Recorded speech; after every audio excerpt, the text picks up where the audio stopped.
America के कानवाय को निशाना बनाया गया है और अमेरिका की जितनी भी लॉजिस्टिक सपोर्ट जा रही थी या असिस्टेंट जा रही थी वो सारी की सारी बर्बाद हो गई है। इराक के अंदर ये हमला होता है और मिसाइलों से हमला होता है। नाजरीन ग्रामी, इस महीने ये चौथा हमला हुआ है। अभी तकरीबन 14-15 दिन गुजरे हैं इस माह को जारी हुए और अमेरिका को बहुत सख्त इराक के अंदर नुकसान हो रहा है। नाजरीन ग्रामी, दूसरी जानब अमेरिका के डिफेंस सेक्रेटरी लॉयड ऑस्टिन खुद बयान जारी कर रहे हैं कि हम अपनी फौज पर हमलों को कतई बर्दाश्त नहीं करेंगे। मतलब ये कि एक तरफ तो अमेरिका लगातार ईरानी मिलिशिया से लगातार मार खा रहा है और दूसरी जानब अमेरिका के डिफेंस सेक्रेटरी ये कह रहे हैं कि हम इसको क्लोजली मॉनिटर कर रहे हैं। नाजरीन ग्रामी, आपको ये बता दें कि अमेरिका के लिए इराक इस माह के लिए काफी भारी साबित हुआ है, क्योंकि ईरान ने वो टारगेट, वो अपना अहदाफ, वो गोल पूरा किया है जिसके लिए उसने अपने मिलिशियाज बनाए थे। नाजरीन ग्रामी, ये अटैक कहाँ होता है और अमेरिका की लॉजिस्टिक सपोर्ट जो जा रही थी ये कहां से कहां जा रही थी और इसके अलावा कितना नुकसान अमेरिका को हुआ है, ये सारी की सारी चीजें डिटेल के साथ डिस्कस करेंगे। छोटी सी गुजारिश है कि आप हमारा यूट्यूब चैनल हसनात टीवी को सब्सक्राइब कर लें, घंटी के निशान को दबा दें ताकि लेटेस्ट न्यूज आप तक पर वक्त पहुंचती रहे। नाजरीन ग्रामी, आपको ये बता दें कि अमेरिका की लॉजिस्टिक कानवाय जा रहा था, यानी उसमें तकरीबन 15 से 20 गाड़ियां मौजूद थी जो कानवाय बनाकर जा रहा था। और आपको ये भी पता है कि इराक के अंदर अमेरिका के बहुत सारे फौजी मौजूद हैं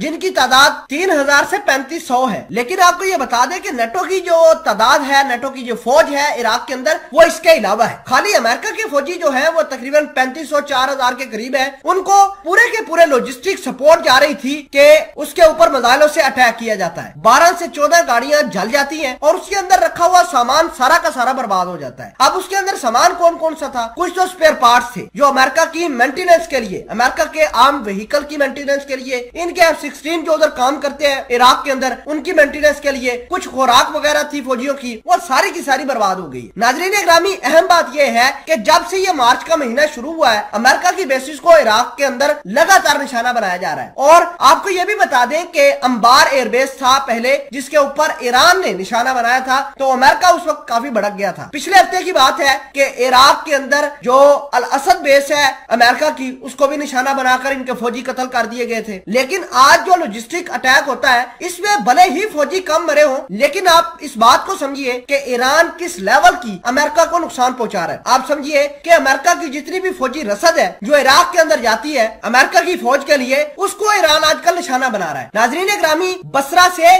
नसीरा नाम की एक जगह है, वहां पर यह फौजी कानवाय जा रहा था बसरा से लेकर नसीरा की जानब के रस्ते में उसको मिसाइलों से अटैक किया जाता है। नाजरीन ग्रामी, बड़ी अहम बात यह है कि अमेरिका बड़ी बड़ी बातें तो करता है, लेकिन ये जो चीज इराक के अंदर हो रही है इससे अमेरिका की साख को बड़ा ज्यादा नुकसान पहुंचता है। अब तो इराक के जो पॉलिटिशियन है वो ये खुद कहते हैं कि अमेरिका और नेटो वाले यहाँ पर काबिज हैं, हमें ईरान के मिलिशियाज की मदद करनी चाहिए ताकि जो लोग इनको निशाना बनाते हैं वो निशाना इनको अच्छे तरीके से बनाए और अमेरिका और नेटो अपनी फौज यहाँ से लेकर निकल जाए। नाजरीन ग्रामी, ये तमाम तर सिनेरियो सीरिया के साथ भी ऐसे ही है। सीरिया के अंदर भी अमेरिका की 2500 फौज है और अमेरिका वहां पर बशर अल असद की गवर्नमेंट को नुकसान पहुंचाता है और कुर्दों को ज्यादा सपोर्ट करता है, जबकि ईरान वाले बशर अल असद की गवर्नमेंट को सपोर्ट करते हैं। तो जाहिर सी बात है कि ईरान सीरिया के अंदर भी काफी नुकसान पहुंचाता है अमेरिका को और इराक के अंदर भी पहुंचाता है। आपको यह बता दें कि बाइडेन ने तकरीबन 2 हफ्ते पहले एक ऐलान किया था और अपनी फौज को हुक्म दिया था कि वो ईरान के हमायत याफ्ता गुटों को एयर स्ट्राइक के जरिए तबाह बर्बाद कर दे। एयर स्ट्राइक हुई भी,